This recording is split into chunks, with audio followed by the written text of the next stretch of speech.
Subhanallah walhamdulillah wa la ilaha illallah. J'ai tout goûté, j'ai chanté avec les meilleurs, ceux que vous estimez être les meilleurs. Donc Jay-Z, Booba, Mel Gims, Ja Rule, Akon, EVE et bien d'autres. Subhanallah walhamdulillah wa la ilaha illallah. Subhanallah walhamdulillah wa la ilaha illallah. Subhanallah walhamdulillah wa la ilaha illallah. Je voudrais aussi dire que ce qui m'a vraiment poussé aussi à sortir de tout ça, c'est parce que mes amis qui étaient avec moi dans la musique, ils m'ont trahi. Parce que ce chemin, c'est un très très grand piège. Ça vous fait voir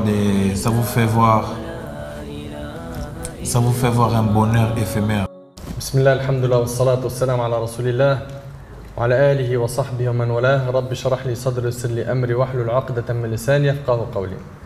Mes frères ainsi que vous, mes sœurs, j'ai l'immense joie aujourd'hui d'avoir à mes côtés, juste à ma droite, mon frère Mohamed, c'est son prénom après la reconversion, ainsi que mon frère Mehdi, à ma droite, qu'Allah tabaraka wa ta'ala les préserve et les élève. Cet invité-là est un invité qui m'est cher, que j'aime beaucoup pour Allah subhanahu wa ta'ala, et qui a eu un cheminement dans sa vie assez spécial. Il est passé par des choses que certaines personnes aujourd'hui aimeraient connaître. Il a goûté à des choses que certaines personnes parmi la communauté aujourd'hui veulent atteindre. Ce frère, mon frère Mohamed qui est à ma droite, vit au Gabon. Il est venu nous visiter. On a fait sa connaissance depuis peu. Et mon frère qui est ici à ma droite, ça va vous troubler l'esprit. Il est, on peut dire, le numéro 1 au niveau du rap au Gabon. Le numéro 1, c'est l'équivalent d'ici, Maître Gims, Booba, ça vous parle, hein, ces noms. Allah tabaraka wa ta'ala, il lui a facilité, lui qui était dans les ténèbres de la mécréance, de connaître l'islam. Puis, sachant que là-bas, on peut dire que c'était une sorte d'idole. Une idole où les gens, ils allaient jusqu'à, de toute façon je vais lui donner la parole, ils allaient jusqu'à ramener leurs enfants dans les concerts pour qu'ils touchent simplement l'enfant. Juste, il a été touché par le maître Koba Building. Donc c'est comme ça qu'on l'appelle. Et alhamdulillah, Allah subhanahu wa ta'ala, non seulement il lui a facilité d'être musulman, et ça c'est un grand bienfait de la part d'Allah, c'est le plus grand cadeau qu'Allah lui a offert. Mais en plus de ça, aujourd'hui, il a envie d'apprendre sa religion, il a envie de purifier son cœur et d'aller vers l'avant. Donc sans trop tarder, j'aimerais, mon frère Mohamed, si tu me permets, alors ça va être sous forme de questions-réponses, savoir déjà qu'est-ce qui t'a poussé à être musulman. Et toi qui étais dans le monde donc, du rap, de la célébrité totale, la plus grande notoriété, toi qui as goûté à l'argent, qui as connu ce que c'est le monde des femmes, qui a connu tout cela, je voudrais en fait que tu m'en touches deux mots et que tu m'expliques l'avant, la phase de transition et l'après. Salam alaikum. Bon, déjà je suis rentré dans la musique, j'avais refait ma conversion à l'islam. Donc tu étais déjà musulman? Oui, j'étais déjà musulman, mais comme on a déjà parlé en amont, l'islam n'est pas bien suivi au Gabon, donc il n'y a pas la suivi des convertis. Il n'y a pas une très grande suivi des convertis, donc on apprend au fur et à mesure, on apprend un peu sur le tas. On fait des recherches un peu sur Internet, mais le débit est un peu lent, donc on essaye de gérer avec les moyens de bord. J'ai continué dans la musique. Quand tu dis que le débit est un peu lent, tu peux nous préciser un petit peu pour écouter une conférence? Pour écouter une conférence, on peut aller jusqu'à une semaine. Pour écouter juste une conférence de 10 minutes. C'est assez compliqué. Donc aujourd'hui, à force de rentrer dans la musique, j'ai tout goûté. J'ai chanté avec les meilleurs, ceux que vous estimez être les meilleurs. Donc Jay-Z, Booba, T'as chanté Mel avec Gims, Ja Rule, Akon, EVE et bien d'autres. À la base, je ne voulais pas vraiment, je voulais qu'ils disent juste que je suis un artiste, je ne voulais pas dire le nom pour éviter que vous alliez Google, parce que je me dis qu'à chaque fois que quelqu'un Google mon nom, ça m'ajoute des péchés. Parce qu'aujourd'hui, je reconnais avoir induit en erreur beaucoup de fans, beaucoup de gens qui m'ont suivi de par mes textes. Et même si j'agissais d'une autre manière, mes chansons disaient autre chose.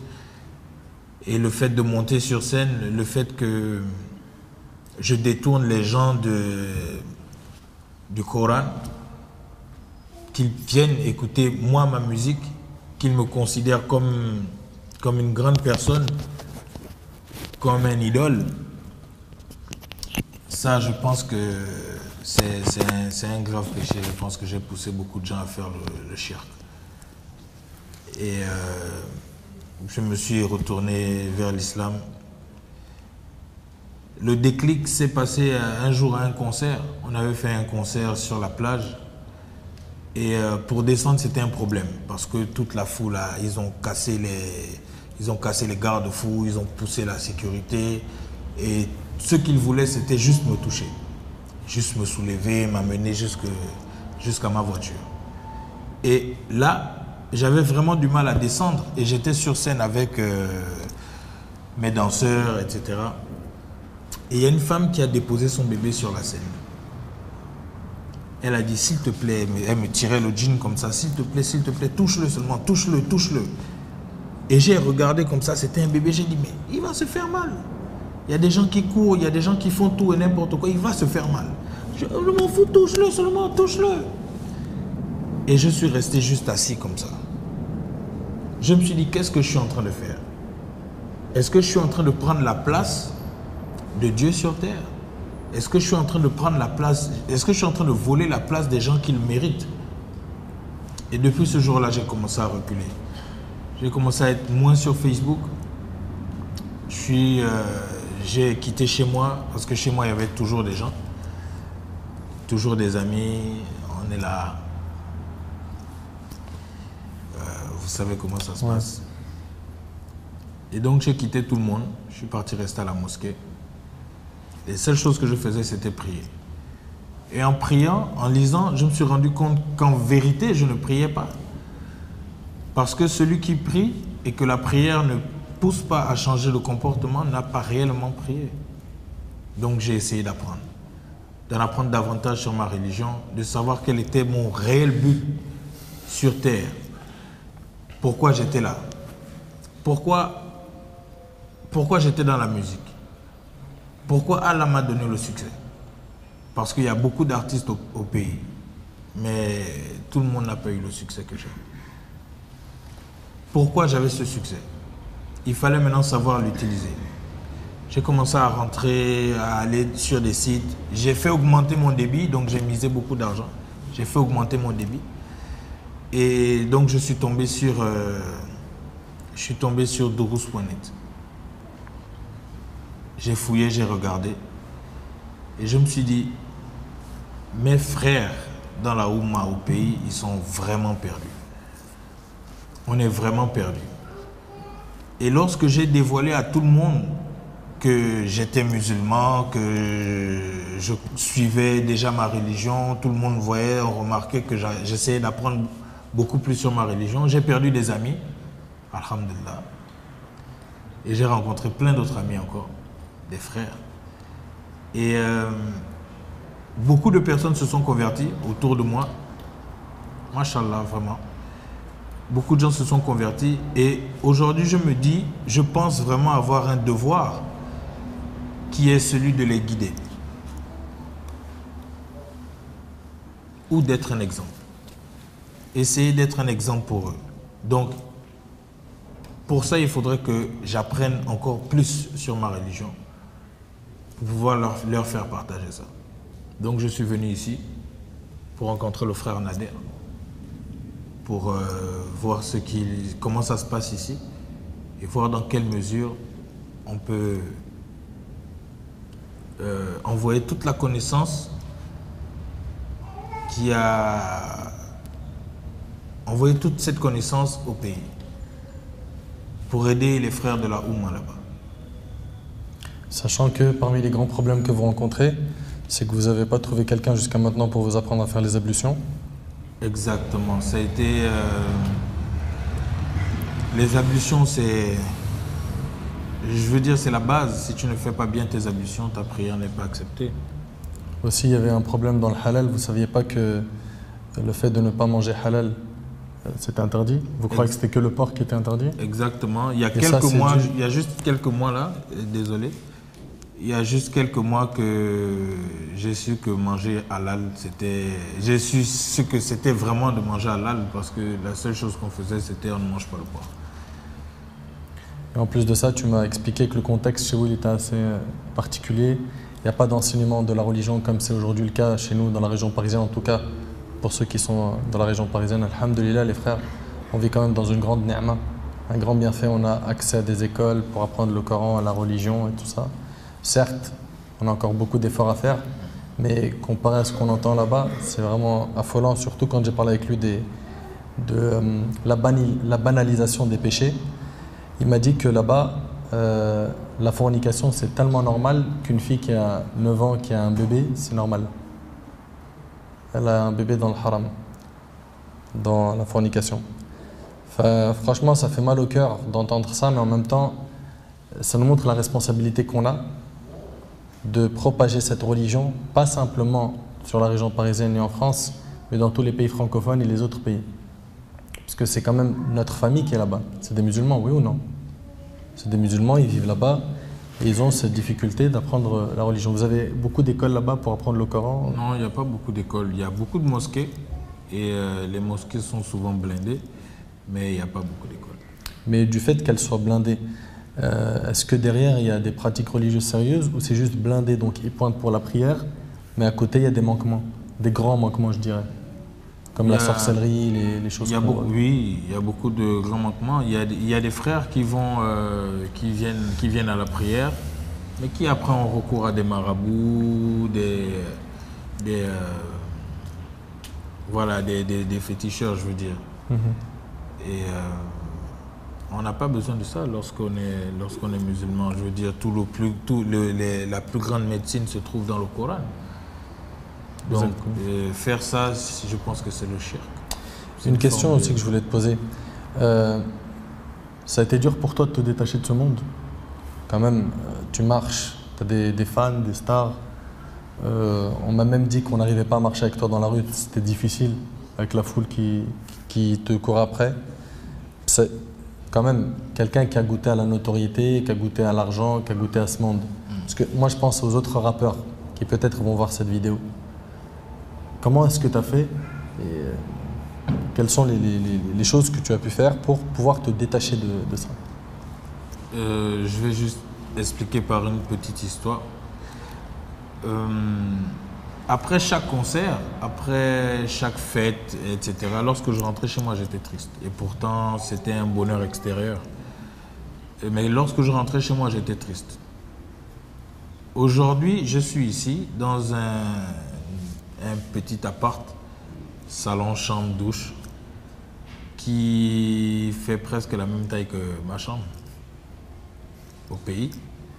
Mais lorsque je rentre, lorsqu'on sort de tous nos petits voyages et de nos conférences, je rentre avec le sourire. Je rentre avec un large sourire et je reste encore réveillé à réécouter, à essayer de vider ma mémoire, essayer de revoir tout ce qui s'est passé, etc. Et ça, c'est le vrai bonheur. Donc la fréquentation des mosquées? La fréquentation des mosquées, la fréquentation des frères. Je voudrais aussi dire que ce qui m'a vraiment poussé aussi à sortir de tout ça, c'est parce que mes amis qui étaient avec moi dans la musique, ils m'ont trahi. Et donc le fait de me trahir, le fait d'inventer des histoires sur moi, de me voler, etc., ça m'a poussé plus dans la En même religion. temps, quand tu es loin de l'islam, on va dire on s'y attend un peu. Exactement. Il n'y a pas un climat de confiance, de paix, Exactement. de sérénité, Exactement. de fraternité. Et pourtant, c'est ce que je recherchais. Mais j'ai recherché ça au mauvais endroit. D'accord. J'ai une question. J'ai une question, Inch'Allah. On a affaire à des jeunes. On a affaire à des jeunes, des adolescents, des jeunes adultes, qui c'est vrai que sont beaucoup influencés par les rappeurs aujourd'hui, en particulier des rappeurs en France. Et généralement, le débat, c'est comme celui que tu as évoqué. Ils le disent soit explicitement, soit implicitement. Ils te disent, voilà, eux, si je suis comme eux, moi, je vais vivre vraiment une belle vie, je vais être heureux, je vais avoir tout ce que je veux. Et toi, tu nous dis, quand tu reviens d'un concert, tu es triste. Moi, je veux savoir si tu peux leur expliquer pourquoi tout ce que tu avais, justement, comme argent, comme notoriété, etc., bah, ne t'a pas rendu heureux. Pour leur expliquer qu'en réalité, en fait, le bonheur, l'argent ne fait pas le bonheur, etc. Là, oui, l'argent ne fait pas le bonheur et je pense qu'il y en a d'autres qui veulent tourner la phrase en disant l'argent, oui, ça ne fait pas le bonheur, mais ça te permet d'atteindre le bonheur. Mais non, c'est faux. Parce que l'argent, ça t'amène beaucoup d'ennemis. Mais vraiment beaucoup, beaucoup d'ennemis. Il y a des gens qui vont venir à côté de toi, la relation que vous aurez, ça va être une relation qui sera juste basée par rapport à l'argent. Par rapport au matériel. Il y a des gens qui vont venir être avec toi, ils vont dire, moi je vais rester ton ami jusqu'à la mort. Jusqu'à la mort, mais je serai prêt à tuer mon père pour toi. Etc. Ils vont te dire plein de trucs. Mais le jour où ils te demandent du cash et tu n'as pas, c'est le premier qui va tourner le dos et il va aller te salir le dos. Je pense que le vrai bonheur, pas je pense, je suis sûr, que le vrai bonheur, c'est partager des moments. Le vrai ami, c'est celui qui peut te montrer tes erreurs, qui peut t'indiquer sur le chemin, celui vers qui tu peux déposer ta tête, celui qui t'aime pour Allah, qui va te refuser pour Allah. Ça, c'est le vrai bonheur. D'accord, donc la belle voiture, la belle femme, manger tout ce que tu veux dans n'importe quel restaurant, les voyages. Parce que de nos jours, yani les jeunes, ils vont pas comprendre, ils vont pas faire le lien, ils comprennent pas pourquoi tu peux avoir tout ce que tu veux, comme eux aimeraient avoir ce qu'ils veulent, mais ça ne les rassasie pas en termes de bonheur. Parce que tout ce que tu veux là, le jour où une autre personne viendra et va faire mieux que toi, la personne aura ça et toi tu n'auras plus rien. Les femmes que tu vas avoir dans la musique sont des femmes, le jour où ton succès va descendre, celui qui va venir après, il aura cette femme-là. Ce sont des femmes que tu as rencontrées où? Tu as rencontrées en boîte de nuit, tu as rencontrées dans un concert. Tu ne l'as pas rencontrée quand tu n'étais rien, tu l'as rencontrée lorsque tu étais quelque chose, lorsque tu étais adulé du public, etc. Maintenant, comment être sûr de ces femmes-là? Pareil pour les amis. Pareil, ok, aujourd'hui, tu vas être dans une grosse maison, tu vas avoir des grosses voitures, tu vas tourner. On va te regarder, on va te juger par rapport à la voiture que tu as. Les gens, ils vont rester avec toi. Moi, j'ai des amis, ils viennent à la maison, ils restent là toute la journée, ils attendent juste que je démarre ma voiture ou bien ils me demandent de prendre les clés. Parce qu'ils veulent tourner, juste ils n'ont rien à faire et voilà. Une dernière question. C'est un monde fou en fait. Ouais, une dernière question. C'est un monde vraiment fou. Toi, tu as côtoyé les rappeurs? Oui, j'ai côtoyé beaucoup. Donc juste une question comme ça un petit peu sèche. Ils sont heureux?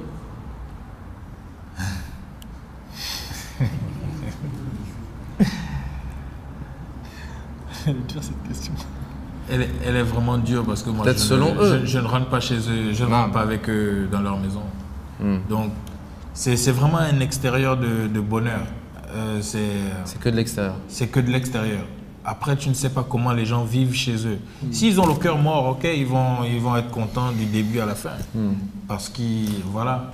Maintenant, ceux qui sont Ceux qui musulmans, sont parce que nous, on a soucieux, affaire ceux à qui des sont- jeunes musulmans qui, quand même, sont là, ils accordent de l'importance à la religion et ils pensent qu'ils peuvent allier leur religion et leur foi avec ce bonheur matériel. c'est pas possible.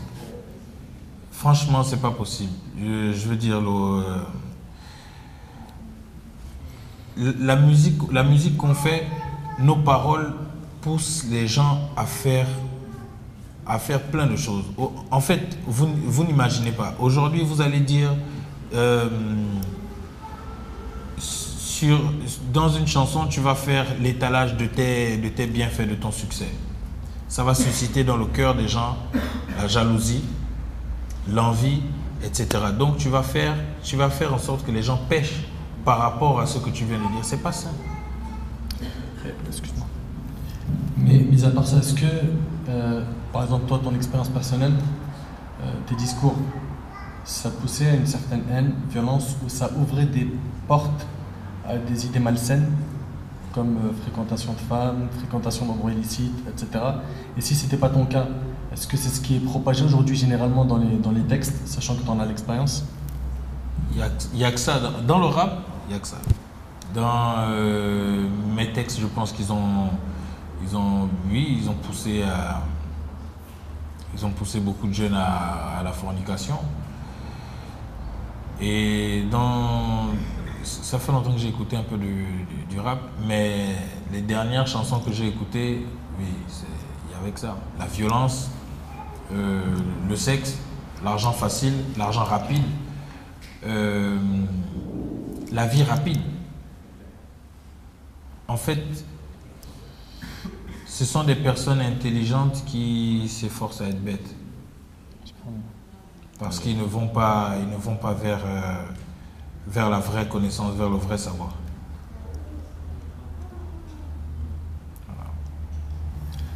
Moi j'ai une dernière question. Aujourd'hui, comme il l'a précisé mon frère Mehdi, les rappeurs sont devenus des modèles pour beaucoup de nos jeunes. Qu'est-ce que tu dirais à ces jeunes qui aujourd'hui sont dans leur premier texte de rap et qui sont dans les studios et qui sont en train de monter l'escalier pas par pas pour essayer de devenir quelque chose dans le monde du rap, de la célébrité, et qui aimeraient un jour que leur nom soit à côté des grands rappeurs d'ici. Toi qui as connu ce chemin, le chemin du rap, ces gens-là, en fait, toi tu as connu aussi les premières démarches Oui, oui. où tu as fait ton premier texte. Déjà, toi, comment ça s'est passé pour tes premiers textes? Qu'est-ce qui t'a poussé à rentrer dedans? La solitude, j'étais beaucoup seul, j'étais vraiment très renfermé dans mon coin, donc j'avais envie de parler, j'avais envie de m'exprimer. Et donc j'ai commencé à écrire des textes, j'ai rencontré des gens, j'ai infiltré tous les réseaux et voilà.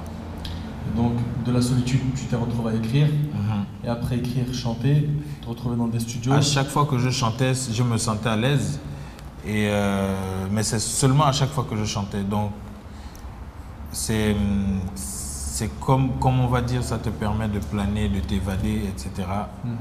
Ensuite, mais après, je reviens à la réalité rapidement. D'accord. Et pour ces jeunes aujourd'hui qui ont pour objectif de rapper ou qui sont dans le cheminement, qui sont en train d'écrire des textes, tout ça, tu leur conseillerais quoi à ces gens-là, sachant que tu as fait ce trajet du début, tu as connu même la fin de ce trajet, à savoir le succès, la notoriété, l'argent, tu as connu le monde qu'eux aujourd'hui souhaiteraient connaître, tu leur conseillerais quoi en tant que grand frère, quoi? Si vous êtes au début, franchement les gars, vous avez le temps de faire marche arrière. Parce que ce chemin, c'est un très très grand piège. Ça vous fait voir un bonheur éphémère. Lorsque vous irez, vous allez rentrer à un moment, si votre foi est faible, vous aurez vraiment du mal à ressortir. Donc si vous êtes au début, franchement, faites demi-tour dès maintenant, quoi. C'est un chemin miné en plus. C'est un chemin vraiment miné. Il y a les ennemis, il y a les ennemis, il y a les amis, il y a les concurrents et tous ils sont mélangés, tous ils viennent vers vous avec le sourire. Mais derrière le dos, c'est pas la même chose. Non, derrière le dos, c'est un poignard. Alors tu as vu de tes yeux, toi, que ce chemin-là, il n'était pas sain du tout. Il n'est pas du tout sain, sans compter les propositions à d'autres organisations, donc les sectes, l'homosexualité, etc. C'est vraiment pas un coin. C'est vraiment pas un milieu, parce que c'est pas un milieu. D'accord. Sinon, pour toi, ton ressenti après avoir vu un petit peu tes frères ici en France et les cercles d'évocation dans les mosquées? Moi, je suis, franchement, machallah, je suis très content parce que je vois il y a beaucoup de jeunes. Dans les mosquées au Gabon, il n'y a pas de jeunes, il n'y a que le troisième âge, comme je veux dire. Mais là, je vois il y a beaucoup de jeunes et les prêcheurs eux-mêmes sont des jeunes. C'est vraiment très bien, c'est machallah. Là, maintenant, tu as une grande responsabilité, mon frère Mohamed. Allah subhanahu wa ta'ala, il t'a ouvert les yeux. Il t'a facilité d'embrasser ce chemin, le chemin de l'islam. Il t'a choisi parmi des centaines et des milliers de personnes vivant sur terre pour le connaître, Azza wa Jalla, et te soumettre à lui. Et il a fait en sorte que d'autres personnes qui sont dans ton monde sont encore bloquées dans ce monde, emprisonnées par le diable, menottées par lui, prises en otage par lui. Allah, il t'a détaché de ça, tu as pu libérer tes menottes, et alhamdoulilah, tu es aujourd'hui libre de cette soumission au diable et ses alliés. Aujourd'hui, tu as pu, grâce à Allah, faire des pas. Sache que le cheminement de quelqu'un qui vient de se repentir, tout comme n'importe quel musulman qui se repent, il est long, il est dur, il est plein d'embûches.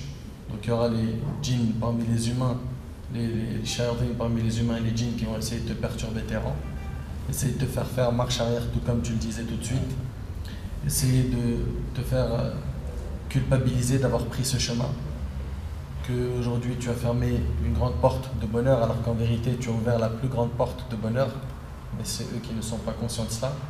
Alhamdulillah, Allah subhanahu wa ta'ala, il a permis à notre frère Mohamed d'ouvrir les yeux. Il s'est rattrapé avant qu'il ne soit trop tard. Aujourd'hui, par un repentir sincère, on gagne beaucoup. Un repentir sincère, c'est tous les péchés qu'on a fait dans le passé, ils sont effacés, voire ils sont transformés en bonne action. De même que par le nom que tu portes, sache que tu peux aujourd'hui toucher beaucoup de gens. Beaucoup de gens, et que ta responsabilité est encore plus grande. Parce qu'ils ont connu de toi l'appel aux ténèbres. Aujourd'hui, il faut qu'ils connaissent de toi l'appel à la lumière.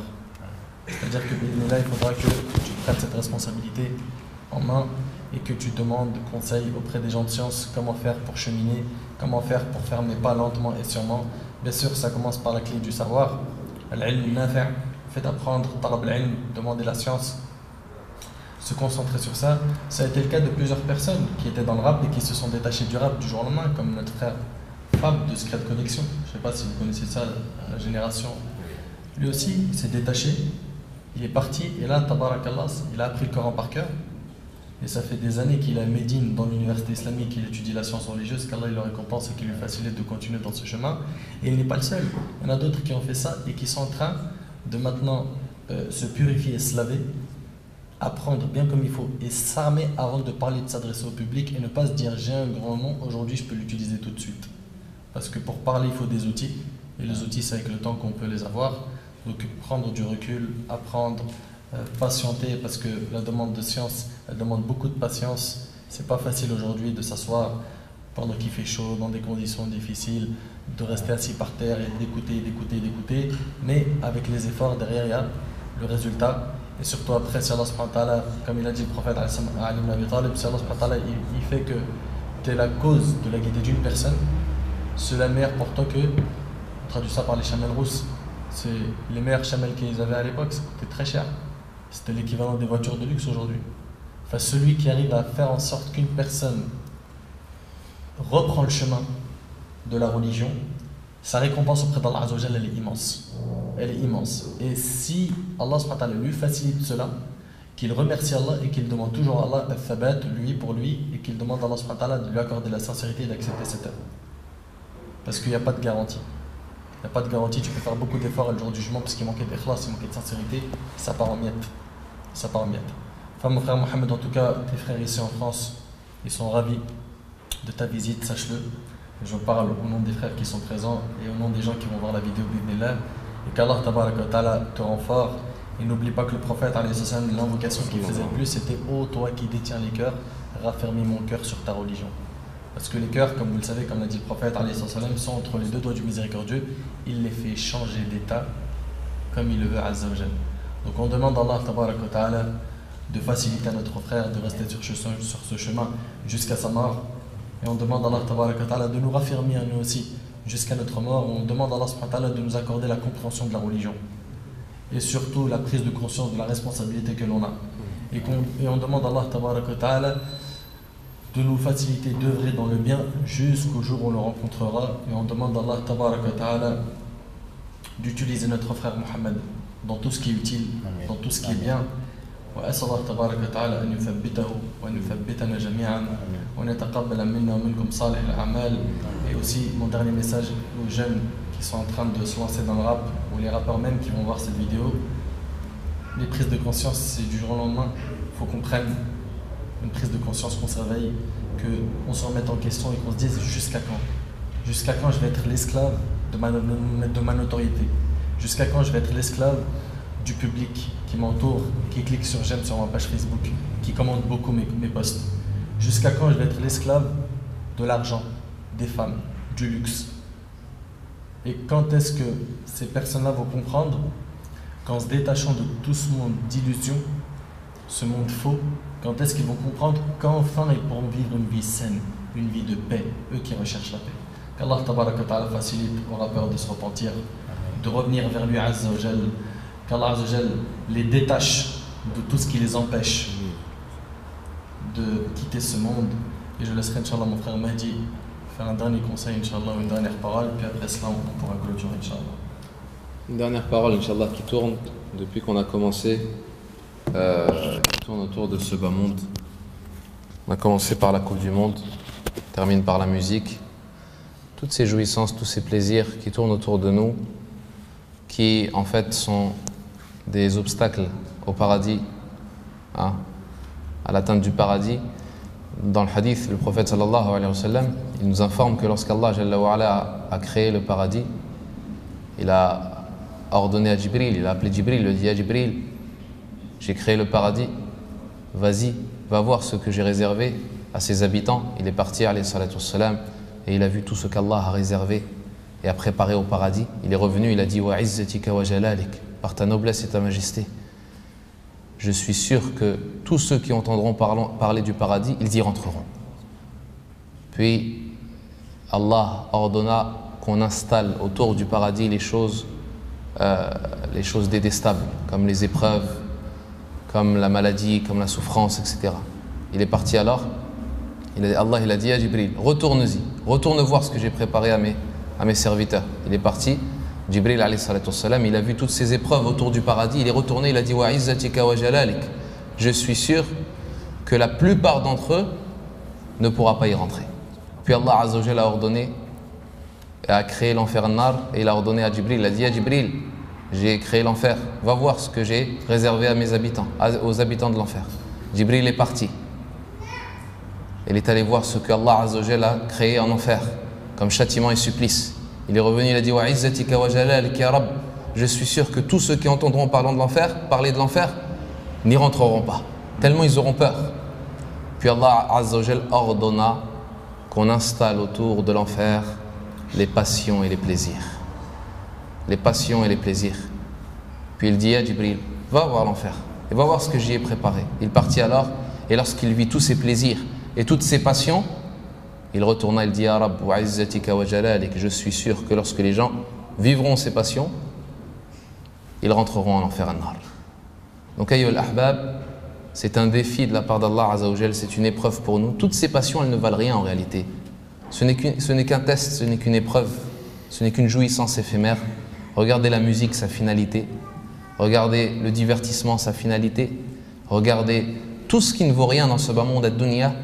Et soyez intelligents, faites preuve d'intelligence, comme Allah azza wa jalla a dit wa ma yadhakkaru illa ulul albab, et ne se rappellent que les doués d'intelligence. Barakallahu fikum wa as'alullah azza wa jalla an yusalli wa yusallima ala habibi qulubina Muhammad wa ala alihi wa sahbihi ajma'in wa akhiru da'wana anil hamdulillahi rabbil alamin. سبحان الله والحمد لله ولا إله إلا الله سبحان الله والحمد لله ولا إله إلا الله سبحان الله والحمد لله ولا إله إلا الله